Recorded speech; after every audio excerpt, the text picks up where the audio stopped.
আমি এইমাত্র একটা অপারেশন শেষ করলাম। 21 বছরের একটা ছেলে ট্রাকে অ্যাক্সিডেন্ট করে 11 দিন আগে। এবং ওর যে ইঞ্জুরিটা ছিল সেটা হলো বাম পায়ের টিবিএফ গুলো কমিউনিটেড ফ্র্যাকচার ছিল এবং ডান পায়ের medial condyle of the femur ভাঙা ছিল। তো আজকে আমরা এটা সাকসেসফুলি অপারেশন করলাম। অপারেশনের আগের এক্স-রে এবং পরের এক্স-রে আপনারা বুঝতে পারবেন যে খুব সুন্দর করে ফিটিং হয়েছে, খুব সুন্দর করে রিডাকশন হয়েছে।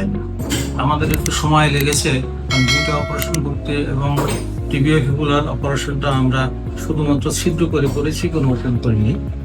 তো আমরা এটা করতে মোট 2.5 ঘন্টা সময় লাগলো।